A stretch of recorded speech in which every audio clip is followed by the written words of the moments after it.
ఆంధ్రప్రదేశ్ రాజకీయాల్లో ఇప్పుడు ఒకటే హాట్ టాపిక్. ఒక జిల్లా, అవును, ఏకంగా ఒక జిల్లా మ్యాప్ నుంచే మాయం కాబోతోందా? ఇంతకీ ఏంటా జిల్లా, దాని భవిష్యత్తేంటి? ఈ విశ్లేషణలో వివరంగా చూద్దాం. అసలు ఒక జిల్లా మొత్తం ఎలా మాయమైపోతోంది? వినడానికే వింతగా ఉంది కదా. కానీ ఇదే ప్రశ్న ఇప్పుడు ఆంధ్రప్రదేశ్లో ఒక పెద్ద రాజకీయ తుఫాను రేపుతోంది. ప్రభుత్వం తీసుకున్న ఒక్క నిర్ణయం మొత్తం జిల్లా భవిష్యత్తునే ప్రశ్నార్థకం చేసేసింది. అసలు తెరవెనక ఏం జరుగుతోంది? ప్రభుత్వం ఈ ప్రతిపాదన చేసిందో లేదో వెంటనే ప్రజల నుంచి తీవ్రమైన వ్యతిరేకత వచ్చింది. నిరసనలు, ఆందోళనలతో ఆ ప్రాంతం మొత్తం అట్టుడికిపోయింది.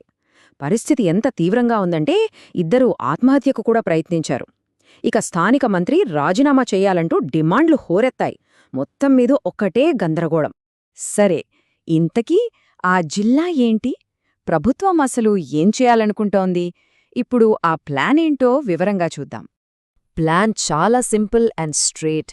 కొత్తగా ఏర్పడిన అన్నమయ్య జిల్లా ఉంది కదా, దాన్ని పూర్తిగా రద్దు చేసేయాలి.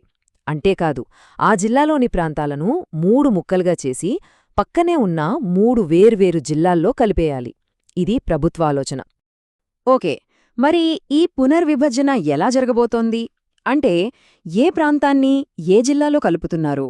ఆ వివరాల్లోకి వెళ్దాం రండి. ఇక్కడ చూస్తే మనకు క్లియర్గా అర్థమవుతోంది.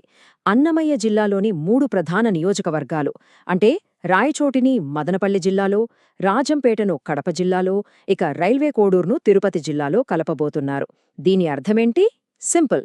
అన్నమయ్య జిల్లా అనే పేరు ఇకపై మ్యాప్లోనే ఉండదు, పూర్తిగా కనుమరుగైపోతోంది.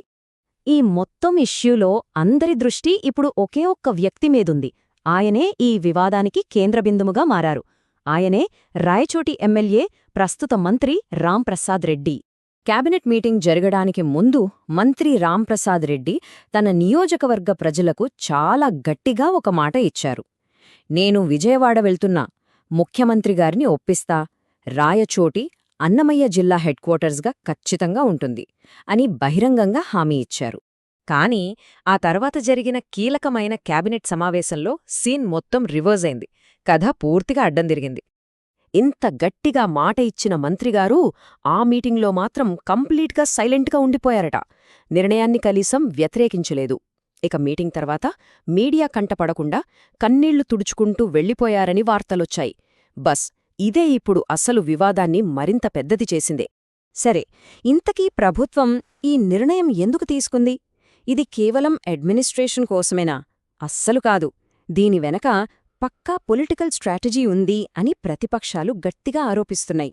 ప్రతిపక్షాల వాదనేంటంటే ఈ జిల్లా రద్దు వెనుక ఉన్న అస్సలు టార్గెట్ రాజకీయమే.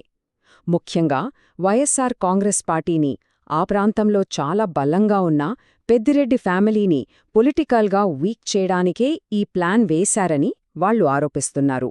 వాళ్ల అనుమానాలకు కొన్ని కారణాలు కూడా చెప్తున్నారు.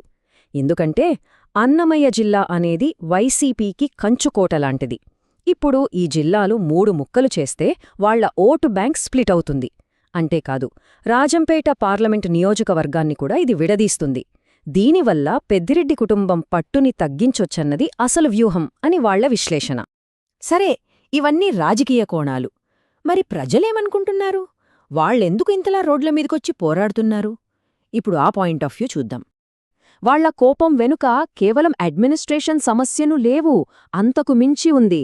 అది వాళ్ల ఎమోషన్, వాళ్ల చరిత్ర, వాళ్ల కల్చరల్ ఐడెంటిటీ.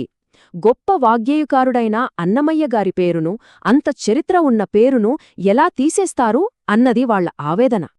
అంతేకాదు, తమని ఎవ్వరూ సంప్రదించలేదని, కనీసం అభిప్రాయం కూడా అడగలేదని ప్రజలు ఫీలవుతున్నారు. ఎన్నికల ముందో ముఖ్యమంత్రి ఇచ్చిన మాటను కూడా తప్పారని ఆగ్రహంగా ఉన్నారు. ఈ పొలిటికల్ గేమ్లో తమ గుర్తింపును, తమ జిల్లాను బలిచేస్తున్నారనే ఫీలింగ్ వాళ్లలో బలంగా ఉంది. సో ఈ మొత్తం వివాదం చివరగా మన ముందు ఒక పెద్ద ప్రశ్నను ఉంచుతోంది. పరిపాలన, రాజకీయాలు ఈ రెండూ ఒకదానితో ఒకటి పోటీ పడినప్పుడు చివరికి ఎవరి మాట నెగ్గుతుంది? ప్రజల గొంతు గెలుస్తుందా, లేక రాజకీయ వ్యూహాలే పైచేయి సాధిస్తాయా? ఇది ఆలోచించాల్సిన విషయం.